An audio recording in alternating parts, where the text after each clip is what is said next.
Welcome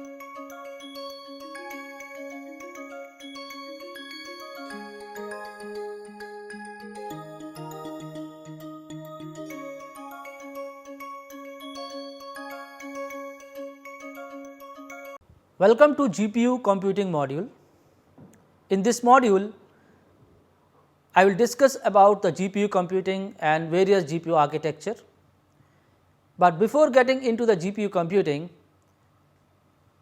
I will discuss about the computing. What is computing? Computing is a manipulation of data using some algorithm, and it is driven by hardware and softwares. In terms of hardware, there are two computing devices, CPU and GPU. If CPU is being used for computation, then we can say it is a CPU computing. If GPU is being used for computation, then we can say it is a GPU computing. So, I am Vamshi Krishna from CDAC Pune. I am the instructor of this course. So, before getting into the detailed content of this module, I will just outline the topics which I am going to cover in this module. I will discuss about the GPU server boards. Here I will compare GPU based server and CPU based servers. After that, I will discuss about the GPU architecture in detail, where I will understand that how the compute cores are organized on the GPU, what are the different types of memories are available, what kind of compute nodes are available for the computations. Then I will discuss about the vector pipelining in general, and in detail I will, with some sort of examples, I will discuss how the vector pipelining is functioning in NVIDIA GPU. I will do the comparison between SIMD and SIMT concept with some examples. Then I will discuss about the memory layouts and memory access patterns which is supported by the various programming languages in terms of row measure and column measure order. After gaining the sufficient understanding on the hardware, I will discuss about the GPU programming models. There are various programming models are available to program the GPU, but main focus will be on CUDA programming model, which we have chosen for this course. I will discuss the CUDA memory functions which are available in CUDA programming model, which help us to utilize the various memories and its impact we can see with the help of some sort of programs. Then I will discuss about some advanced topics like thread divergence, page fault, zero copy concepts, and its impact on the GPU performance. Hardware understanding and software understanding and programming understanding, all these practices we are doing, ultimately we want the full utilization of the underlying GPU. So, with the help of GPU occupancy concept, we will come to know, we will learn about how many threads should be launched on the GPU, underlying GPU, so that it can be utilized at its full capacity or full capability. Then I will discuss about the profilers. Profiler is basically a tool. It helps the developer to understand and find the section of the code of any application which is actually creating the bottleneck in GPU performance. I will discuss some performance optimization techniques which developer can apply in their applications to make their application efficient on the particular GPU. At last, I will touch upon the Python based Numba programming. Numba is a library, and this will be very useful for those who have an understanding of Python and they want to develop their application for the GPU. So, let us start the first topic, CPU system and GPU system. So, here you can see two images are there. First one is representing CPU compute node and second one is representing GPU compute node. If you compare these two, if you find that there are only one difference, that difference is of GPU. But before that, I would like to tell you the computing word is common and computing device is common whether I am using CPU or GPU. The computing device or computing node is the heart of any computing infrastructure, and the different architectures like CPU and GPU was developed to meet the diverse processing needs of various applications. If I see here the first CPU compute node, I mentioned two CPUs are available on the motherboard. In each motherboard there can be a one socket to hold the CPU, one CPU, there can be a multiple sockets, 2 sockets, 4 sockets or 8 sockets, but it depends what capacity of CPUs are being used on the motherboard. Suppose I have a one motherboard only with one socket, but my CPU is powerful, it has 32 cores per CPU. But if my motherboard has 2 sockets, then I can use 2 CPUs and each has a 16 cores. So, it depends what kind of processor you have chosen to develop your compute node. If you compare these two figures, the CPU is common whether I am using CPU compute node or GPU compute node, CPU is common for both the servers. That means, CPU is a primary computing device of any computing infrastructure. CPU has some specialities, it can handle multiple threads simultaneously, perform several tasks in parallel. Just take an example of your desktop, you are working on some data processing tool just like MS Office, same time you are listening music, same time you are browsing, but it always give you the effect of realism. So, that is a multiple task, several tasks in parallel. CPU is mainly focused on the balanced performance, it provides robust memory bandwidth, high speed interconnect and support for the large amount of memory on board. So, we can say the CPU is a backbone of traditional computing infrastructure. Let us discuss about the GPU compute node. The only difference is the addition of GPU devices which are placed on the PCI slots. So, I will discuss the PCI slot in next section. GPU is a specialized devices and sometimes they are equipped with advanced features like NVMe storage for high speed data access. They have some networking capabilities to handle the large scale data transfers. Peripheral Component Interconnect Express, in short we call it PCIe slot. This is a general purpose high speed interface standard and it is used to connect various components on motherboard like GPU, storage, network card, etc. In left hand side of the image you can see some numbers are mentioned just like x1, x4, x8 and x60.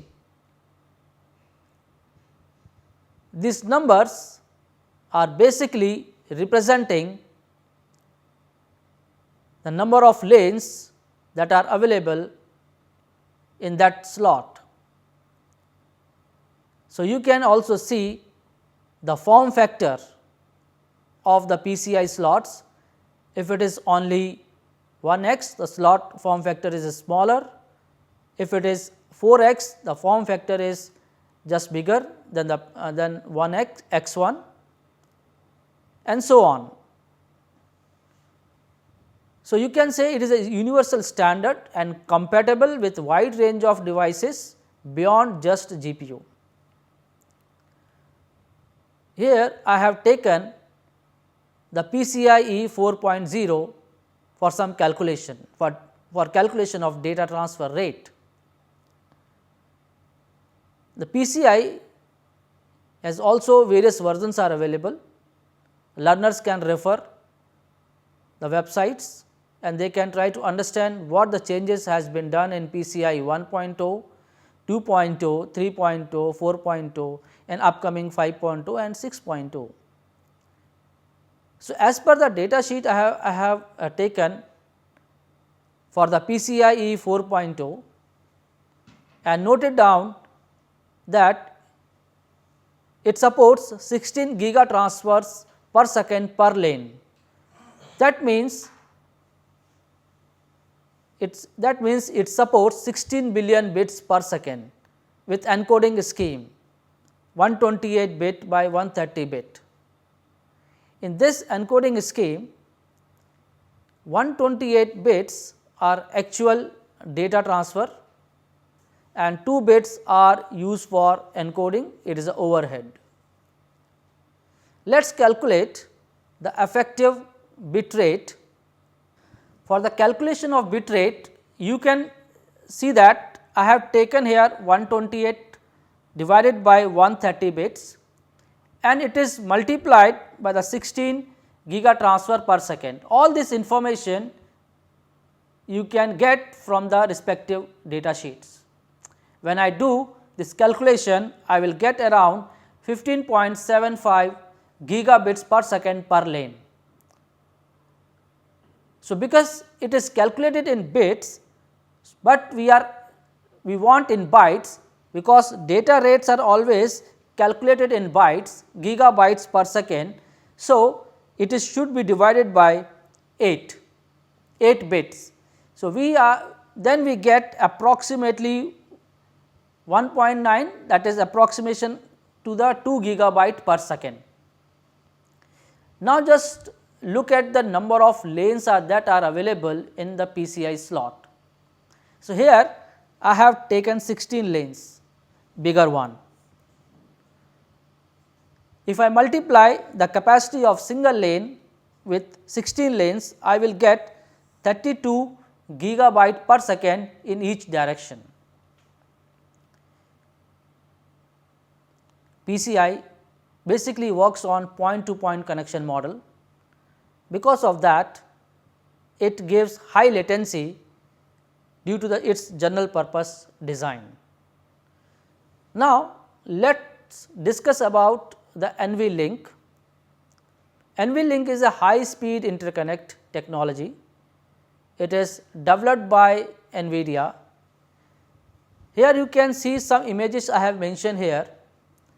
So, this kind of various shapes of NVLink connectors are available. For that, it is always better to refer the NVIDIA website and gain sufficient understanding for that NVLink connectors, and these connectors are used to connect GPU to GPU and sometime GPU to CPU as well. Here you have shown this is a one GPU, GPU 1, it is a GPU 2, and I can connect with the help of NVLink connector these two GPUs. But in case there is some distance in between, so you can use another connector that supports such distance between two GPUs. So, NVLink was basically designed to overcome the limitations of PCI interconnect, particularly in high performance computing and deep learning applications. Let us discuss the characteristic of NVLink. NVLink offer high bandwidth than PCIe. Just take example of NVLink 2.0. As per the data sheet, it supports 25 gigabyte per second bidirectional bandwidth per link, which is used in Tesla V100 GPU card. So, it supports 300 gigabytes per second when fully connected. Similarly, there is a NVLink 3.0 developed by NVIDIA.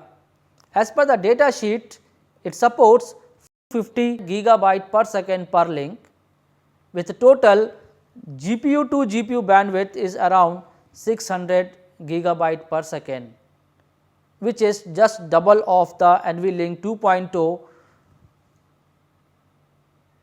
So, basically it is designed for the low latency, where critical performance is required, especially critical applications where GPU needs to exchange data frequently and rapidly. If I compare the topology that is supported by a PCIe, that is point to point, but here you can see it supports the mesh topology, and it connects GPU directly to each other and enables the communication without needing to go through the GPU like PCIe. The meaning is that when the two GPUs which are placed on the PCI slot and they wanted to communicate, they always has to go through the CPU. But when we are using NVLink, then GPU can communicate to each other directly without going through the GPU. So, that is the reason it is more power efficient than PCIe and effective in dense computing environment. Now, let us discuss about the computing device. As I mentioned earlier, there are two popular computing devices, CPU and GPU. In a figure, you can see that CPU and GPU. CPU is also known as multi-core device, and if you focus on the GPU, here you can see the arrangement of compute core that is very huge as compared to CPU. So, that is the reason we call it many core device. CPUs are basically designed with a few very powerful cores compared to GPU cores. CPU cores has a capability of execution of complex instructions. It allows the concurrent processing of multiple tasks. They are very much effective in sequential task execution and complex decision making processes. They handle different aspects of workloads simultaneously. It has the ability to handle variety of instructions and execute them with high precision. In spite of having such a powerful characteristics, it has some inherent limitations, especially when dealing with the highly parallel tasks. So, we can say the CPU can excel at single threaded performance, but may struggle with the workload that require massive parallelism. So, where the GPU comes in to the picture. So, I will discuss few history of the GPU development, but here I will tell you initially the GPU, as the GPU name itself suggests, graphic processing unit. So, initially it was designed to accelerate the rendering task in graphical application, and it is characterized by its highly parallel structure, which I have shown in this figure. GPUs having 1,000 of small compute cores to handle many operations simultaneously. That is the reason GPUs are well suited for the task that can be parallelized, such as graphic rendering, complex instructions, or large scale data processing. This image I have taken intentionally from one of the website. In this server board, GPU cards has been used. It is just to show you that how the compute nodes or GPU compute nodes look like in realism. Let us discuss the evolution of GPU. In earlier days, around in 1990s, central processing unit CPU was used for visual rendering. Because of this additional load of graphics, which made the computer to perform very slowly. And then one experiment was carried out with the development of GPU in combination with CPU, which has improved the computer speed, since the GPU could conduct several computations simultaneously related to the graphic, or you can say the graphic load has been offloaded to GPU and CPU is free to do their complex executions and decision making processes. With this improvement in speed, the GPU came into the existence as a specialized hardware for graphic computation with the primary role of visual output acceleration. But today, we see GPU as a very powerful programmable accelerator for a wide range of data parallel workload, including the graphics.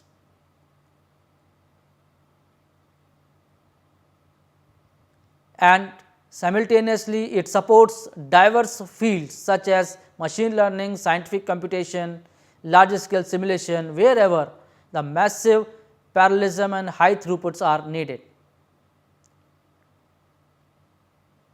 So, but how it has evolved? Initially, there is appetite for realism, realistic processing of graphics, sophisticated effects, higher screen resolution and increased frame rate were the objective when the GPU was developed in association with CPU. At that time, some fixed function pipelines was developed and GPUs was to operate with that fixed function pipeline, and that was dedicated to execute the specific graphical tasks. But gradually, programmability has been introduced across the multiple stage of pipeline, so that it can support the gaming industries. That was also evolving at the same time and which requires high realism. So, because of that, the programmability has shown a drastic development in a graphics evolution, but this programmability also added the advanced feature which has also revolutionized the scientific simulation and engineering simulations. So, because of that, GPUs these days not only being used scientific and engineering simulations, but it is also widely has been adopted and being used in non-scientific computations as well. Now, let us discuss about GPU and GPU.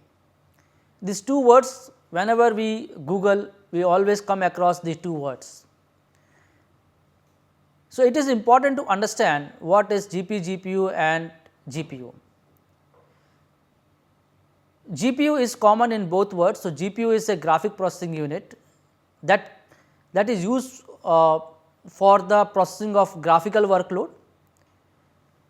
But when I am talking about the general purpose GPU, this kind of GPUs are programmable GPUs and they can be used beyond the graphical processing, such as performing computations typically conducted by the central processing unit. So, in simple terms you can say that it is a extended use of the graphic processor to non-graphic workloads known as general purpose computing. Sometimes people also call it as accelerator. What is the meaning of it, accelerator? So, you can say, as we have seen in a first figure, when I am comparing about the CPU compute node and GPU compute node. So, you might have observed that the GPU has been additionally added, but it has not replaced the CPU. So, basically it is just assisting the CPU by offloading some tasks to accelerator. So, it is accelerating the GPU's workload. So, that is a so GPUs are being used for accelerating the CPU's workload. So, that is the reason we also known it as a accelerator, or in definition you can say GPU is an additional hardware component that can perform operation alongside a CPU. GPU types. GPU comes in two flavors: integrated GPUs and dedicated GPUs. Integrated GPUs that are contained on the CPU. That means, you can see here that GPUs are integrated with the same die where CPU is available. So, that is integrated GPU, and such GPUs do not have a dedicated memory and they use the system memory. When I am talking about the dedicated GPUs, you can say that it is a separate peripheral which connect with the PCI, and such device would have their own dedicated memory. Let us do the comparison in some parameters of CPU and GPU. In terms of clock speed, you can say the CPU operates at high clock speed, GPU operates at low clock speed.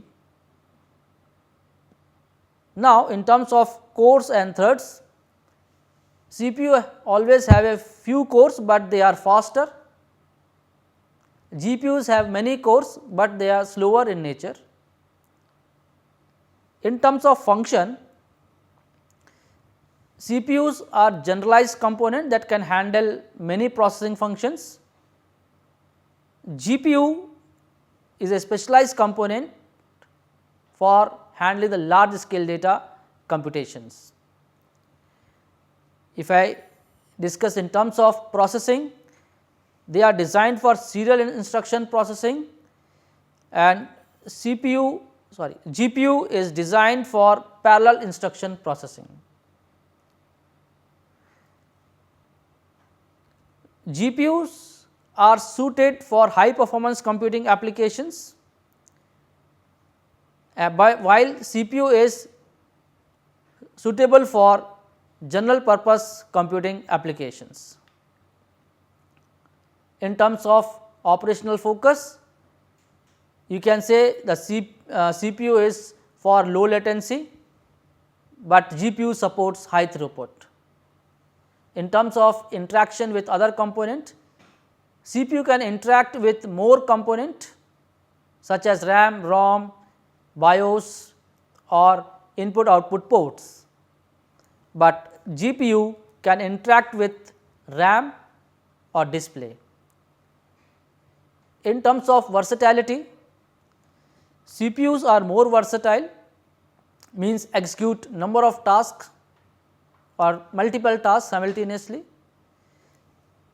while GPU is less versatile, execute limited tasks on their cores. In terms of API, CPU has no API limitations, but GPU has a limited API support. In terms of context switching latency, a CPU basically is slow between the multi-threading. In terms of GPU, we will discuss later on this part, the inter-warp context switching is not possible in the GPU. So, let us close this first part of the module, and in next part I will discuss about the software stacks that are used for the GPU to function at its capability. Thank you.